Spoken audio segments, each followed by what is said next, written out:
Hasaan Misamis Oriental. Ang Hasaan, opisyal na munisipalidad ng Hasaan, Cebuano, lungsod sa Hasaan, Tagalog, bayan ng Hasaan, ay isang ikalawang klaseng bayan sa lalawigan ng Misamis Oriental, Pilipinas. Ayon sa census noong 2020, mayroon itong populasyon na 57,055 katao. Ito ay humigit kumulang 28 kilometro, 17 milya, silangan ng kabiserang lungsod ng Cagayan de Oro. Ito ay hangganan sa mga munisipalidad ng Villanueva, Claveria at Balingasag, habang ang Makahalar Bay ay nasa kanluran. Bagamat halos mabato ang lupain nito, kaya nitong mapanatili at suportahan ang malalagang halaman at ang mga pangunahing ilog nito, ang Kabulig, Dumagook at Mandangesao.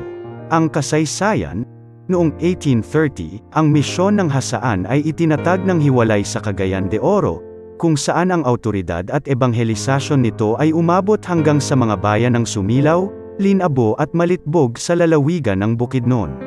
Ang sentro ng kabihasnan ng bagong parokya at ang unang simbahan nito ay nasa Daang Lungsod, na ngayon ay ang Aplaya, Hasaan, kung saan umiiral pa rin ang isang lumang kota, Bantayan. Ang kota na ito, gayunpaman, ay inilipat ng ilang metro mula sa kung saan ito orihinal na nakatayo upang payagan ang pagtatayo ng pambansang highway noong 1970s. Padre Gregorio Parake, 432 Local Historical Sources of Northern Mindanao by Father Francisco Demetrio, ay ang kura paroko ng Hasaan noong panahong iyon. Kalaunan ay itinayo ng mga Heswita ang Nuestra Senador Ora de Immaculada Concepcion Church, sa ngayon ay Immaculate Conception Church ng Hasaan. Ang orihinal na harapan ng simbahan ay binago pagkatapos ng isang serye ng mga pagsasaayos. Ang orihinal na altar ng simbahan ay inilipat pabalik upang bigyang daan ang mas malaking lugar para sa mga mananampalataya sa loob ng gusali ng simbahan. Ang orihinal na sakristya ay inilipat sa gilid. Ang simbahan ay nakarehistro bilang National Cultural Treasure ng National Commission for Culture and the Arts, NCCA. Ang Hasaan ay pinaniniwalaang isa ng munisipalidad noong itatag ang Immaculate Conception Parish noong 1840. Ang mga lumang kampana ng simbahan, 4 dito, hindi kasama ang ngayon ay nasa San Agustin Cathedral sa Cagayan de Oro. Ng Immaculate Conception Church ng Hasaan nakalagay ang mga inskripsyong ito sa paligid ng panlabas na gilid nito, para El Pueblo de Hasaan, 1860, higit pa o mas kaunti, na nagmumungkahi na kinilala ng pamahalaan ng Espanya ang Hasaan bilang isang bayan.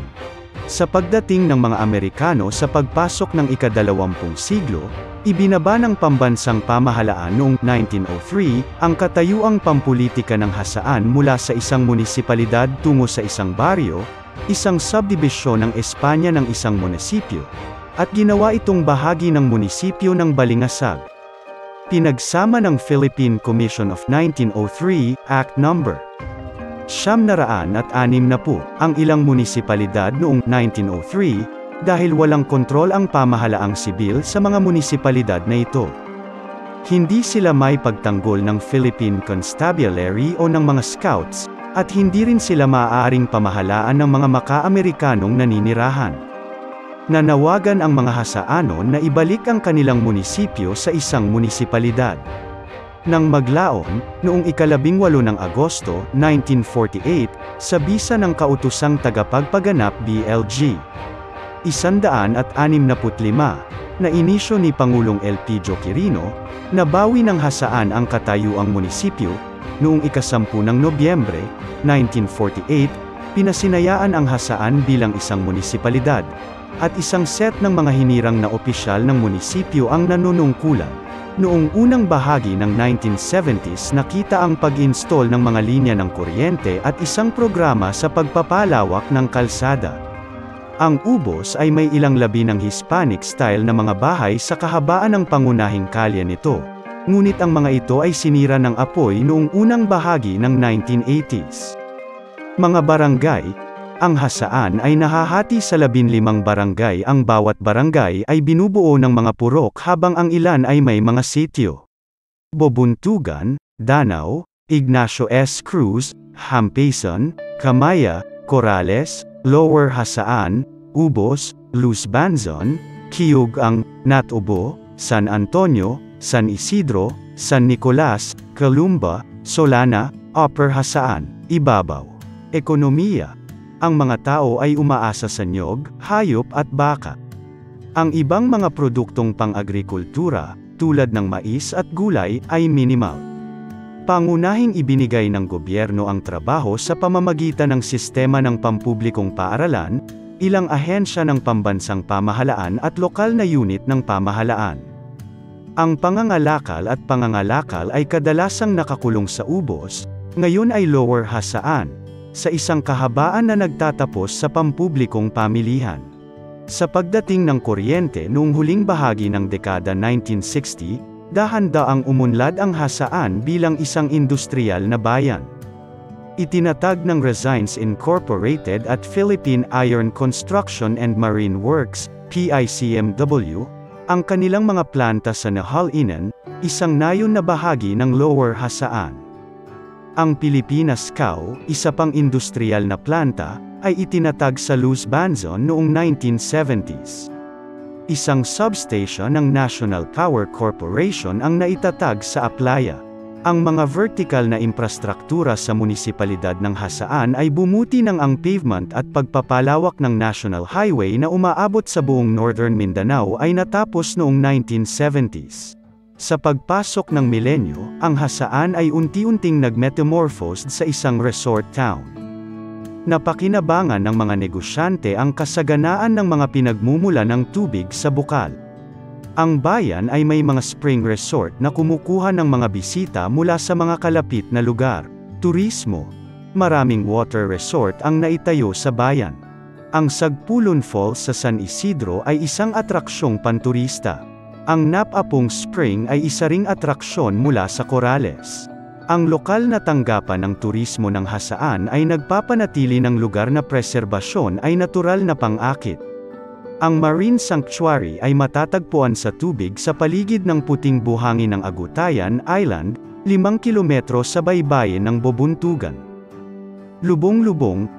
Noong dekada 1960, ang Hasaanon ay may kalendaryo ng mga aktibidad na kinabibilangan ng pagdiriwang ng bagong taon na may lubong-lubong, isang ritual na nagmamarka ng pagkamatay ng isang lumang taon at pagsasaya sa pagsilang ng bagong taon. Ang lubong-lubong ay vernacular para sa ilibing, ay isang kunwaring libing na ginanap sa plaza ng bayan. Nagsimula ito sa isang nakamaskara na matanda na may punit-punit na damit na tumatakbo sa paligid ng bulwagan kung saan ang mga taong bayan ay nagtitipon sa kagalakan upang salubungin ang darating na taon. Habang nagpapatuloy ang countdown sa bagong taon, nawala sa dilim ang matandang may punit-punit na damit. Isang maliit na bata na naka-diaper ang lumitaw sa gitna ng bulwagan habang ang simbahan ay humihinga sa pag-uudyok ng namamatay na taon. Ang tugtog ay lumipat sa pagtunog ng lahat ng mga kampana ng simbahan sa kambal na kampanaryo ng Immaculate Conception Church upang markahan ang bagong taon. Pagkatapos ay dinala ang Hasaanon sa pangunahing pintuan ng simbahan, kung saan naghihintay ang isang libing. Isang mapanuksong tao na may tatak ng taon na lumipas ang inilatag sa ibabaw nito, at isang lalaking nakasuot ng punit-punit na itim na tela ang bumigkas ng Latin na panalangin at pinangunahan ang mga tao sa isang funeral march, na nagtatapos sa mga tarangkahan ng Catholic Cemetery. Ang beer ay naiwan sa mga tarangkahan upang tapusin ang ritual. Sentro ng bayan, poblasyon, Immaculate Conception Church. Ang sentro ng bayan o poblasyon ng Hasaan ay isang larawan ng konsepto ng Espanyol na Katoliko ng modelo ng paninirahan, Bajo de las Campanas, kung saan nakatira ang mga tao sa paligid ng simbahan sa rinig na rinig ng tunog ng mga kampana. Dati ay may kampana sa kampanaryo ng Nuestra Senador Ora de la Inmaculada Concepcion Church, kung saan maririnig ang tugtog hanggang sa mga burol ng Natubo. This town center used to be one big poblasyon, subdivided into 9 purok, hamlets, Purok 1, Purok 2, Purok 3, Purok 4, Purok 5, Purok 6, Purok 7, Purok 8, and Purok 9. Noong 1960s, ang mga nayong ito ay nagpatibay ng mga pangalan, tulad ng Siga-Siga, Mauswagon at Mabulaygon, at iba pa. Noong unang bahagi ng dekada 1970, nang ipatupad ang batas militar, ginawa ni Pangulong Ferdinand Marcos noong panahong iyon, sa pamamagitan ng serye ng mga atas ng Pangulo, ang barangay bilang pangunahing unit pampulitika ng Pilipinas. Ang sentro, gaya ng dati, ay nahati sa Upper Hasaan at Lower Hasaan. Ang mga lokal na residente ay tatawagin ang dalawang ito bilang ubos at ibabaw, isang katutubong indikasyon ng kanilang geographical na lokasyon sa Dalesdis, ubos sa ibaba, at ibabaw sa itaas. Sa kabila ng pagkakahati ng poblasyon sa dalawang barangay, ang mga lumang pagkakakilanlan ng nayon ang purok ay karaniwang tinutukoy pa rin sa kasalukuyang hasaan. Ang plaza ng bayan ng Hasaan ay isang magandang halimbawa ng paghihiwalay ng pag-aari ng simbahan at estado. Isang kalsada ang dumadaan sa gitna ng plaza, na ginagawa ang demarcation line. Ang bahaging nasa harap ng simbahang nasa siglo na ang edad ay pag-aari ng simbahang Romano-Katoliko, at ang bahagi sa kabilang bahagi ng kalsada ay pag-aari ng lokal na pamahalaan ng Hasaan. Shout out, Mark Anthony Balanay sa Hasaan. Ang gwapo kong kaibigan.